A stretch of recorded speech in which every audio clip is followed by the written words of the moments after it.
Welcome to the Captain Insight Show!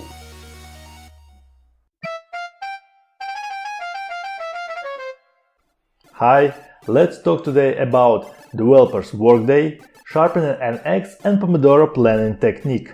I'm Anatol and you are watching the good parts of the front-end development. I believe it's impossible to stay a really good specialist without keeping your professional development continuous, gaining new knowledge and skills and widening your horizons. Abraham Lincoln, Stephen Covey and others discuss the importance of sharpening the axe. In my opinion, it should be done on a daily basis. You might see John Rizik's post, "Write code every day." One good day he became unsatisfied with the progress on his projects and started looking for a solution. He formulated his ideas in 4 statements. Write code every day, it must be useful code, all code must be written before midnight, the code must be on GitHub. This solution works for him, and a lot of other developers who commented this post at Hacker News find it effective for themselves. This statement were reconsidered by Ville Hellman and captured by his personal vision of the approach titled "Write Code Every Day." So you can look through his ideas, his rules are not so strict and could work for you better. When I found that my educational process and my pet project were moving forward not as fast as I expected, so also I tried to raise my productivity using "don't break the chain" approach. A few months later, I crystallized the following points for myself. Write code and commit code to GitHub every day. 1 topic per day. Have a long-term plan. Writing code every day and push it to GitHub is the first step for me. It's well known that the first step is the hardest. Do you remember how to eat an elephant? 1 bit at a time. Success is the sum of small efforts repeated day in and day out.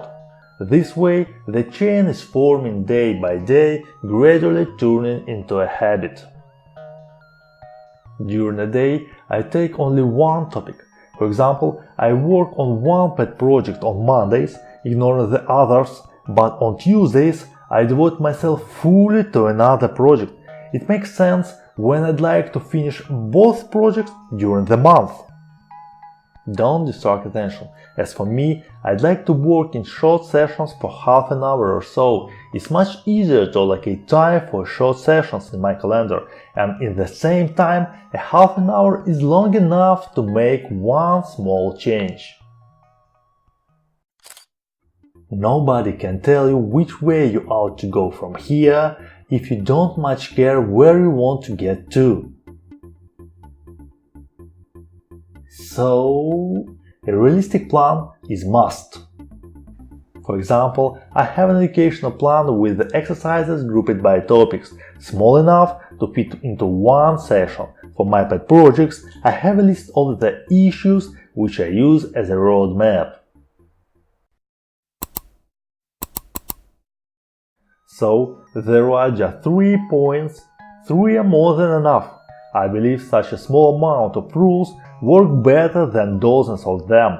These rules push me forward to create a clear vision of the future and 1 more reason to praise myself.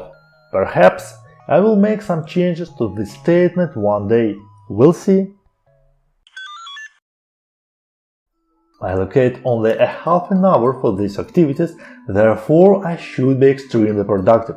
I use Pomodoro Technique, not only for my pet projects, but also during a workday.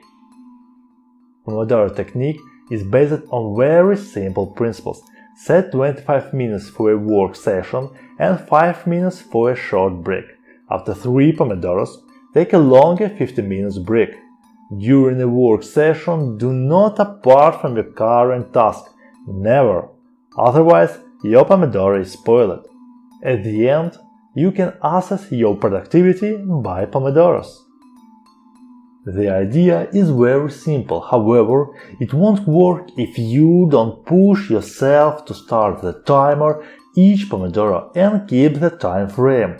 It's important for me to have a time strip visual indicator in front of me, so I can stay focused. Regarding my workday, I believe that changing the context just as important as staying focused. During short and long breaks, it's very important to step up and move away from the computer. You might find this point disputable, but it gives my brain an opportunity to recover. I always take a paper notebook, just in case. As Tchaikovsky said, believe that inspiration will come to those who can master their disinclination. If you like this video, give it thumbs up, share it with your friends, subscribe to the channel and watch other episodes. This is all for this week.